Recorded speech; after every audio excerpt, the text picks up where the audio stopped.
The large-scale spring offensive that Vladimir Putin once confidently sketched on his maps has ground to a complete halt in the mud of eastern Ukraine. What was supposed to be a vital strategic corridor linking Kursk and Belgorod down to Luhansk has transformed from a reliable supply artery into one of the most dangerous drone kill zones on the planet. Ukraine has built a highly effective aerial surveillance and strike network that detects and neutralizes almost any Russian military movement the moment it crosses the border. Imagine trying to advance through territory where your opponent manufactures roughly 3 million FPV drones per year and can strike up to 20 kilometers deep behind the lines. Every second spent in the open works against you. Moscow's plan to sustain the war using relatively safe rear area logistics from its own border regions is collapsing.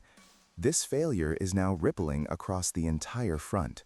Russian troops are becoming increasingly hesitant before every movement. Nowhere is this tension felt more acutely than in the so-called Donetsk Upper Corridor.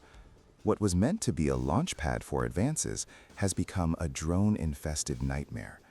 Military analysts highlight an even more critical sector, the heavily fortified zone along the H-20 highway, often called the Fortress Belt. In recent weeks, this area has delivered some of the most painful setbacks to Russian forces in the entire war. Putin's planned operational arrows on the map have been erased. Attacks toward Pokrovsk are stalled. Attempts to cross the Oskil River near Kupiansk collapse before positions can be secured.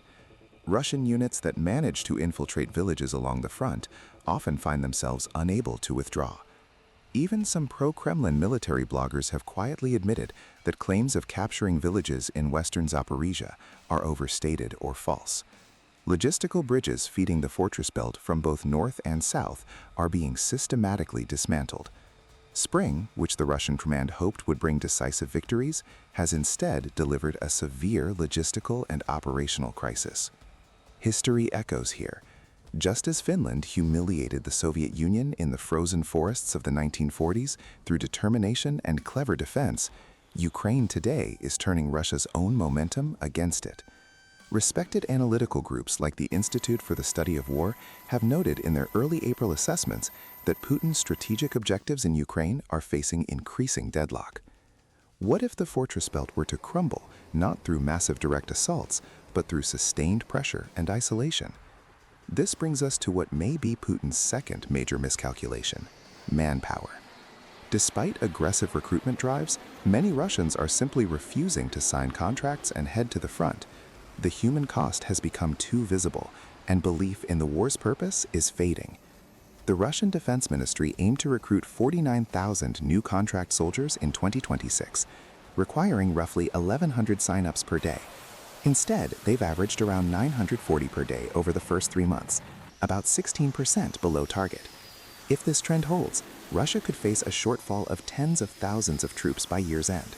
Worse still, during those same 3 months, Russian forces reportedly suffered nearly 89,000 casualties. For the fourth month in a row, losses have outpaced recruitment, according to Ukrainian Unmanned Systems Commander Major Robert Brody and data from the I Want to Live project. The Russian army is no longer growing, it is slowly shrinking. Recruitment has dropped sharply in major cities like Moscow and St. Petersburg, down around 25%. Several regions have dramatically increased signing bonuses by 50 to 80%. Authorities are now pressuring universities and businesses to deliver recruits. Yet despite the carrots and sticks, the numbers continue to fall. The Russian public, it appears, no longer wants this war.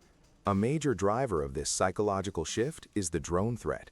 Soldiers can now vividly imagine their likely fate on the battlefield. Ukraine has achieved a significant breakthrough. According to recent reporting, in March, it launched more drones into Russian territory than Russia sent toward Ukraine. Beyond raw numbers, Ukrainian forces are striking deep into critical infrastructure. Oil terminals, ports, and energy facilities have been hit, directly squeezing Russia's war funding. Perhaps most concerning for Moscow is Ukraine's expanding drone control zone. What was once a 50-kilometer deep danger area has grown to 150 kilometers behind Russian lines. Traditional night movements and route avoidance no longer work. Almost every supply convoy and reinforcement unit is now vulnerable. Ukrainian analysts describe the strategy clearly. make logistics so lethal that Russian forces must walk long distances on foot, exhausting them and weakening defensive lines without needing to destroy every soldier directly. To achieve this, Ukraine systematically targeted Russian electronic warfare and air defense systems first, clearing paths for smaller, longer-range FPV drones. Russian troops have reportedly resorted to mounting old helicopter machine guns on trucks, a sign of deep desperation. Even once loyal pro-war Russian bloggers are now openly criticizing the Kremlin's handling of the conflict. One prominent voice recently published a detailed manifesto listing 5 reasons he could no longer support Putin. When these voices turn, their audiences listen. High-ranking Western observers, including former CIA Director David Petraeus, have acknowledged Ukraine's remarkable performance despite being outnumbered in manpower, weapons, and economic scale. Ukraine's real advantage lies not just in drone production, but in integration. Systems like Delta fuse real-time intelligence, drone feeds, and battlefield data into a unified picture that Russian forces operating in more fragmented silos struggle to match. Meanwhile, Russia is losing generals and senior officers at an alarming rate.